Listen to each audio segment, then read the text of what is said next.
നമ്മളിപ്പോഴും ഈ നമുക്കൊരു ആൽബങ്ങളിൽ പൊതുവേ ഈ നമ്മൾ പ്രണയത്തിലത് സക്സസ് ആയത് അല്ലെങ്കിൽ അവിടെ പരാജയപ്പെട്ടതൊക്കെയാണ് പലപ്പോഴും കഥാപാത്രങ്ങൾ ഉണ്ടാവുക. സ്വന്തം ലൈഫിൽ പ്രണയമോ കാര്യങ്ങളൊക്കെ തോന്നിയിട്ടുണ്ടായിരുന്നു? കാരണം പ്രേക്ഷകർ അറിയാൻ വേണ്ടി ഇങ്ങനെ കാത്തുനിൽക്കുന്നു. പ്രണയം ഉണ്ടായെന്ന് വെച്ചെങ്കിൽ ഇപ്പം ആ പണിക്ക് പോലില്ല. ഉണ്ടായെന്ന് വെച്ചാൽ ഉണ്ടായി കുറേ കൊല്ലം മുമ്പ് ഒരു 10th പഠിക്കുമ്പോൾക്ക്. ഇപ്പം എന്താ ആ പണിക്ക് പോവാത്തെന്ന് വെച്ചെങ്കിൽ മീൻസ് മെയിൻ ഒരു ലവ് അല്ലെങ്കിൽ പ്രണയം എന്ന് പറയുമ്പോൾക്ക് റെസ്ട്രിക്ഷൻസ് ലിമിറ്റേഷൻസ് ആണ്. അങ്ങനെ ചെയ്യാൻ പാടില്ല, ഇങ്ങനെ ചെയ്യാൻ പാടില്ല, അവിടെ പോകാൻ പറ്റില്ല. പിന്നെ ഒരു ഫ്രണ്ട്സിൻ്റെ ഒക്കെ അത് ചിലപ്പോൾ നമ്മളെ ബോയ് ഫ്രണ്ട് മീൻസ് എൻ്റെ ഫ്രണ്ടായിട്ടുണ്ടാവും, പക്ഷെ അവർക്ക് കാണുമ്പോൾ ഒരു പൊസസീവ്നെസ്, അതുകൊണ്ട് ആ പണിക്ക് പോകലില്ല. ഇനി ഉണ്ടാവുമെന്ന് വെച്ചെങ്കിൽ ഉണ്ടാവും. ആഫ്റ്റർ നിക്കാഹ് ഇൻഷാ അല്ലാ ഞാൻ മാരേജ് കഴിഞ്ഞിട്ട് എൻ്റെ ഹസ്ബൻഡിനെ നല്ലോണം പ്രണയിക്കും. അങ്ങനെ നിക്കാഹിന്റെ കാര്യം കൂടി, വിവാഹത്തെക്കുറിച്ചുള്ള എന്തെങ്കിലും കാര്യങ്ങളൊക്കെ അത് കുറേ ആൾക്കാർ ചോദിക്കുന്നുണ്ട്, എന്ത് ഇതിന്റെ മാരേജിന്റെ കഥ ഒന്നും ഇല്ലേ, കഴിക്കുന്നില്ലേന്ന്. ഫാമിലീസ് ആയെങ്കിലും ഫ്രണ്ട്സ് ആയെങ്കിലും ചോദിക്കുന്നുണ്ട്. ഇൻഷാ അല്ലാ മാരേജ് കഴിക്കാതെ ഞങ്ങൾക്കൊരു വഴിയില്ല. ഗേളിൽ നിന്നുള്ള ഒരു ആസ് എ ഗേൾ ഞങ്ങൾക്ക് ഒരു ഇതുണ്ട്, മാരേജ് കഴിക്കണം, ഇങ്ങനെ ജീവിക്കണം എന്ന്. പ്ലാൻ വന്നോന്ന് വെച്ചെങ്കിൽ ലവ് അങ്ങനെ എന്തായാലും നോക്കുന്നില്ല, ലവ് ബേസ് എന്തായാലും നോക്കുന്നില്ല.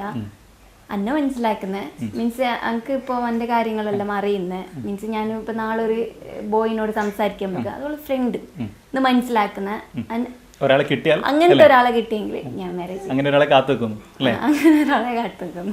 ഓക്കെ. ഒപ്പം നമുക്ക് പൊതുവേ ഉള്ള നമുക്ക് ഇഷ്ടപ്പെട്ട നടനോ നടികളൊക്കെ ഉണ്ടാവാം. അങ്ങനെ ആരെങ്കിലും സിനിമകളിലൊക്കെ വരും? അങ്ങനെ എനിക്കൊരു ക്രേസ് എന്ന് പറഞ്ഞെങ്കിൽ അങ്ങനെ ഞാൻ അങ്ങനെ ഫിലിം കാണല്ലേ ചെയ്യും. ഇഷ്ടപ്പെട്ട സിനിമ അങ്ങനെ ചോദിച്ചെങ്കിൽ എന്താ പറയണ്ട, എനിക്ക് എല്ലാം ഇഷ്ടമാണ്. ഈ പിന്നെ കോളേജ് ടൈപ്പ് വരുന്ന, ഫ്രണ്ട്സ് ടൈപ്പ് വരുന്ന അങ്ങനത്തെ എല്ലാം ഫിലിം എല്ലാം ഇഷ്ടമാണ്. അങ്ങനെ ഒന്ന് പറയാൻ പറഞ്ഞെങ്കിൽ എല്ലാം ഇഷ്ടമാണ്. അപ്പം ഇഷ്ടപ്പെട്ട ഭക്ഷണങ്ങൾ കാര്യങ്ങളൊക്കെ കുറിച്ചിട്ട്? ഭക്ഷണമെങ്കിൽ മെയിനായിട്ട് ഫാസ്റ്റ് ഫുഡാണ് ഇഷ്ടം, അൽഫാം അങ്ങനത്തെ എല്ലാം ഇഷ്ടം. നമ്മളിപ്പോൾ പറഞ്ഞതുപോലെ പലപ്പോഴും വന്ന സാഹചര്യം അല്ലെങ്കിൽ പിന്നീട് നമ്മൾ അഭിനയിച്ച് തെളിയിച്ചിട്ടുണ്ട്, ഒരുപാട് ലൈക്ക് വന്നിട്ടുണ്ട്. ഇതിനിടയിൽ ഏതെങ്കിലും വിവാദങ്ങളിലേക്ക് പെട്ടുപോകുകയോ അല്ലെങ്കിൽ പെടുത്തുകയോ എന്തെങ്കിലും ഉണ്ടായിട്ടുണ്ടോ? വിവാദങ്ങൾ എന്ന് പറഞ്ഞാൽ ചെറിയ വിവാദമല്ല.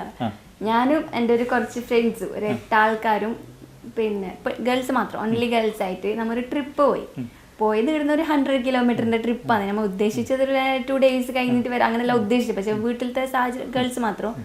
അപ്പോൾ നമ്മൾ ഉദ്ദേശിച്ച പോലെ നടന്നിട്ടാണ് ഒരു 100 കിലോമീറ്ററിൻ്റെ ട്രിപ്പ് പോയത്. അത് കുറച്ച് പിന്നെ കോസ്റ്റ്യൂം എല്ലാം കുറച്ചൊരു മിലിറ്ററി ടൈപ്പിൻ്റെ ഒരു കോസ്റ്റ്യൂം എല്ലാം ഇട്ടിട്ടാണ് നമ്മൾ അതും ബൈക്ക് റൈസ് ആയിട്ട് പോയത്. ഒരു 4 ബൈക്കിൽ 8 ആൾക്കാർ പോയത്. അത് പോയി ഞാനൊരു വ്ളോഗായിട്ട് എൻ്റെ ഒരു ചാനലിൽ പിന്നെ വ്ളോഗായിട്ടിട്ട് അതിലൊരു വോയിസ് ഇൻക്ലൂഡ് ഉണ്ടെന്ന് പറഞ്ഞെങ്കിൽ നമ്മളൊന്നിച്ചിട്ട് വന്ന വോയിസ് പോലും എല്ലാവരും അവരെ ഷൂട്ടിങ് ചെയ്യുന്നുണ്ട്. അപ്പം എനിക്കൊരു ഷൂട്ട് ഉണ്ടായിരുന്നു അവിടെ. അപ്പം ഞാൻ പോയിട്ട് ജസ്റ്റ് ഒന്ന് അവിടെ ആക്ട് ചെയ്ത് പിന്നെ നമ്മൾ വിട്ട്, നമ്മൾ ഇത്ര ഗേൾസ് മാത്രമേ പോയിരുന്നത്.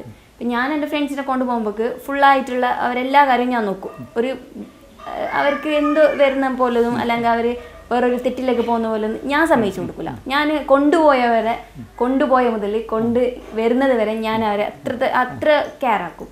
അങ്ങനെ കൊണ്ടുവന്ന് ഞങ്ങൾ ബ്ലോഗെല്ലാം കഴിഞ്ഞ് അത് റിലീസ് ചെയ്തിട്ട് കുറച്ച് നല്ല ലൈക്കും കാര്യങ്ങളെല്ലാം. പക്ഷെ അതിൻ്റെ കമൻറ്റ് ബോക്സ് എടുത്തിട്ട് നോക്കിയാൽ നിങ്ങൾക്ക് അറിയും അതിലുണ്ട് മുസ്ലിം പെൺകുട്ടികൾ അങ്ങനായി കൊറോണ വന്നത് അതുകൊണ്ടല്ലേ. കൊറോണനെ ഞാൻ ഇമ്പോർട്ട് ചെയ്തതല്ല, അതൊന്നും വന്നതാണ്.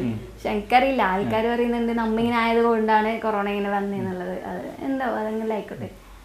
പക്ഷെ അതിൽ ഭയങ്കര ബാഡ് കമൻറ്റ്സ് കിട്ടി എനിക്ക്. ഭയങ്കര എന്ന് പറഞ്ഞെങ്കിൽ എന്നെയും പറഞ്ഞ് എൻ്റെ ഫ്രണ്ട്സിനെയും പറഞ്ഞ് അതും പോരായിട്ട് എൻ്റെ പാരൻസിനെയും പറഞ്ഞ് ഞാൻ ചെയ്യുന്ന തെറ്റിന് എന്തിനാ എൻ്റെ പാരൻസിനെ പറയുന്നത്. അവർ നോക്കിയിട്ട് അവർക്ക് ഞങ്ങൾ 8 ആൾക്കാരും വീട്ടുകാർ സമ്മതിച്ചിട്ടാണ് ഞങ്ങൾ പോയത്.